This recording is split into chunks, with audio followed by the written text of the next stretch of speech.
Welcome बच्चों।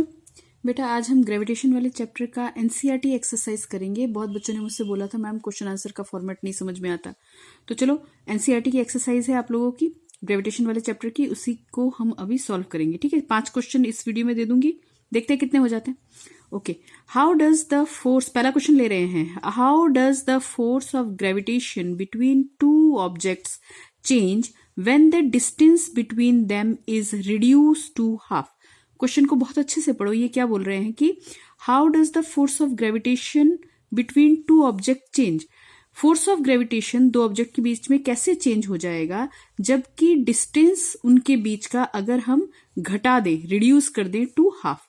तो देखो ग्रेविटेशनल फोर्स हम लिखते कैसे हैं, F is equal to G M M upon are square.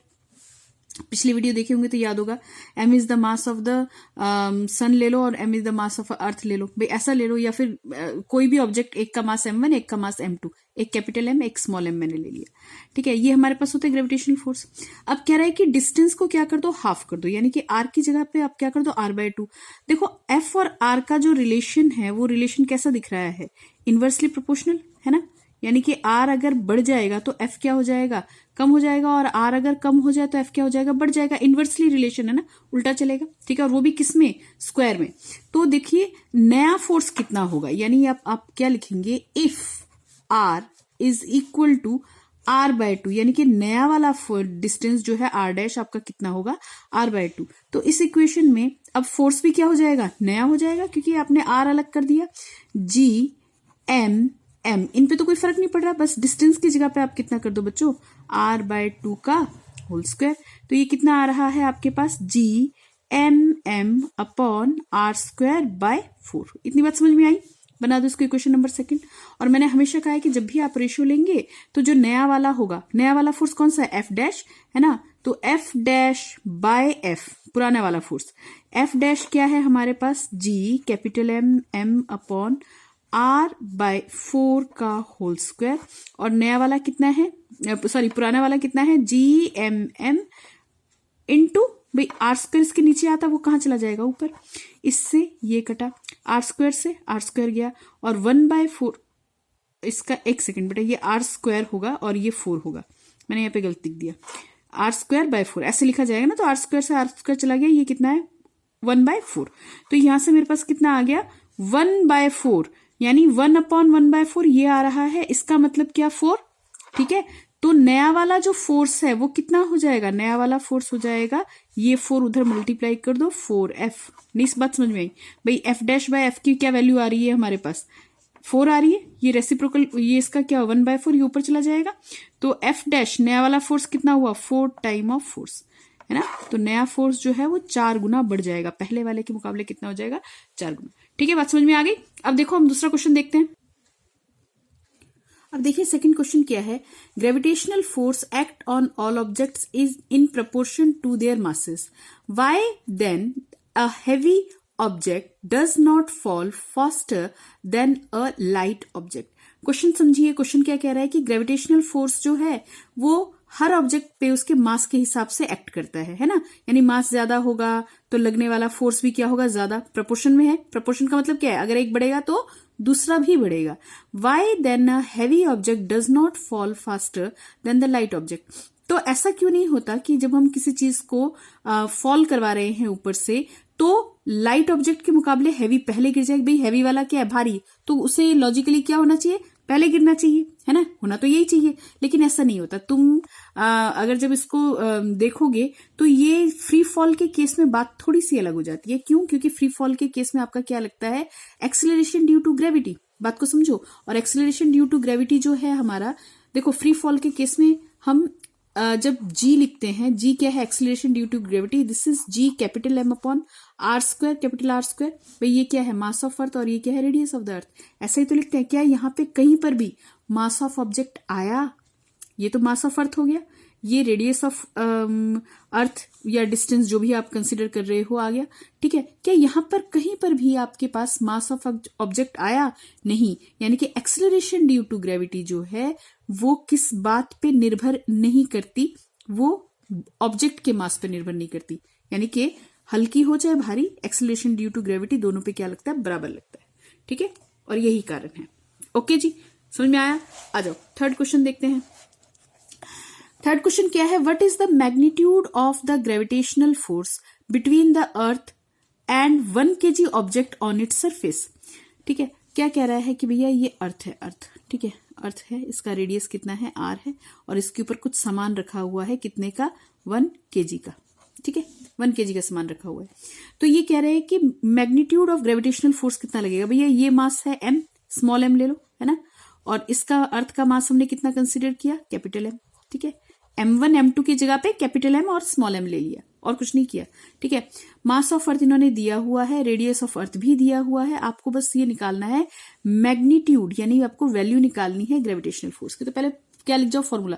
देखो क्वेश्चन छोड़ा मत करो, कुछ ना कुछ फॉर्मूले तो लिख ही जाया करो, ठीक है, नहीं तो मार्क्स कहाँ मिलेंगे। ओके, r², ये आ गया पहला इक्वेशन, ठीक है। अब हमारे पास सब चीजों की वैल्यू जरा सब्स्टिट्यूट कर दो। F is equal to capital G की वैल्यू मैंने कितनी करवाई थी, 6.67 10⁻⁻11 न्यूटन मीटर स्क्वायर पर किलोग्राम स्क्वायर। याद है, मैं सिर्फ मैग्नीट्यूड रख रही हूँ। G की ये मास कितना दिया हुआ है अर्थ का, 6 × 10⁻24। Very good. और अर्थ ये ऑब्जेक्ट का मास कितना दिया, ये तो अर्थ का मास हो गया ना, ऑब्जेक्ट का मास कितना दिया है, 1 kg, तो मैंने यहाँ पे क्या लगा दिया, 1 kg। अब r यानी डिस्टेंस, अर्थ के सरफेस के ऊपर ही रखा हुआ है तो रेडियस को ही हम डिस्टेंस मानेंगे। 6.4 × 10⁻6 का स्क्वायर ना, मैं 2 बार लिख दूं इसको, 6.4 × 10⁻6। बेटा जी जब आप इसको सॉल्व करोगे, ये किलोग्राम किलोग्राम ये ना यूनिट्स बाद में लगा देना, सीधा का सीधा न्यूटन बना देना इसको, ठीक है, 1 किलोग्राम वगैरह लगाने की जरूरत नहीं है। 1 है ना, 1 kg, तो 1 ही लगा दिया यहाँ पे। जब आप इसको सॉल्व करेंगे तो कैसे सॉल्व करेंगे, देखिए सॉल्व करने का तरीका क्या है, ये जितने भी पावर्स है ना, पावर्स इनको पहले अलग कर दिया करो, यानी कि 10 की पावर -11 + 24, और ये नीचे से क्या आ जाएगा, -12 ऊपर। तो हमारे पास कट पिट के ये कितना रह जाएगा, 6.67 × 6 अपॉन नीचे कितना है, 6.4 × 6.4, और ऊपर कितना आ गया हमारे पास, 10 की पावर -11 + 24 माइनस का भाई 6, और 6 कितना हो गया, 12, ऊपर गया -12, ठीक है। जब आप इन चीजों को दिखा नहीं दिखा भैया, यहाँ पे ना पावर्स आपको दिख नहीं रहे होंगे, आप क्या करना, जो पावर है 10 के ऊपर जितने भी पावर है उन सबको क्या कर देना, ऐड कर देना, ठीक है। तो इसको जब आप सॉल्व करोगे तो फोर्स हमारे पास आ जाएगा लगभग 9 ये कट पिट के 6.4 है, 6.4 है, यहां से आप इसको कैंसिलेशन करोगे, 9.8144 न्यूटन। बस इसको यहाँ पे तुम मैथ्स को सॉल्व करके देख लेना, मैंने पहले से किया हुआ था। क्लियर हो रही है बात, ठीक है। अगला करें, आ जाओ अगला करो। अगला क्वेश्चन हमारे पास दिया हुआ है, इसके लिए जगह कम पड़ रही है, लेकिन फिर भी देखो, the earth and the moon are attracted to each other by gravitational force. भाई बिल्कुल सही बात है। अगर अर्थ को मैंने कहा भाई इस ऑर्बिट पे हमारे पास कहीं पे वैसे गलत बन गया है ना, सन यहाँ पे होगा, वो एलिप्टिकल पाथ होगा, आप चिल्लाना नहीं है, ठीक है। ये जो अर्थ है, अर्थ के चारों ओर कौन रोटेट कर रहा है भैया, मून, सैटेलाइट है ना। तो ये अर्थ के चारों ओर क्या कौन घूमे जा रहा है भैया, ये मून अर्थ के चारों ओर घूम रहा है। हाँ, तो ये कह रहा है कि earth and moon are attracted to each other by gravitational force. तो प्लैनेट्स, जितनी भी प्लैनेट्स है, जितने ये जो अपने पाथ पे रिवॉल्व करते हैं, उनके बीच में कौन सा फोर्स लगता है, ग्रेविटेशनल फोर्स लगता है। Does the earth attract the moon with a force that is greater than और स्मॉलर और same as the force with which the moon attract the earth. आपको ये बताना है कि भैया ये जो मून है, मून भाई साहब हैं या जो भी हैं, माता जी हैं, जो भी हैं, ठीक है, ये मून और अर्थ के बीच में लगने वाला जो फोर्स है वो कितना होगा, यानी कि earth attract the moon with the force, earth जो है वो मून को जो अट्रैक्ट कर रहा है, वो जो फोर्स है हमारा, वो फोर्स ग्रेटर होगा, स्मॉलर होगा या सेम होगा, ठीक है, as the force with which the moon attracts the earth. यानी समझ रहे हो बात, अर्थ जितनी फोर्स से खींच रहा है, क्या मून भी उतने ही फोर्स से खींच रहा है, सीधा सीधा ये बताना है, वो बराबर उतनी ही फोर्स लगा रहा है मून अर्थ पे, या ज्यादा या कम। और ऐसा है, जो भी है वो क्यों है, जो भी है वो हमारे पास ऐसा क्यों है। तो बेटा जी फोर्स ऑफ अट्रैक्शन सेम रहेगा, बिल्कुल बात सही समझ लो। द फोर्स ऑफ अट्रैक्शन, ये मैंने लिखा नहीं, इज सेम।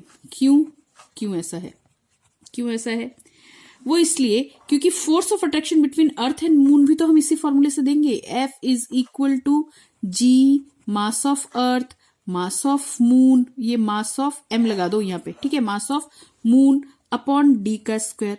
तो ये तो अगर अर्थ और मून के बीच में लगा रहे हो तो अर्थ मून पे जितना फोर्स लगा रहा है मून भी अर्थ पे उतना ही फोर्स लगा रहा है, क्योंकि जब मून का निकालोगे तब भी तो तुम यही वाला फॉर्मूला रखोगे, हाँ या ना?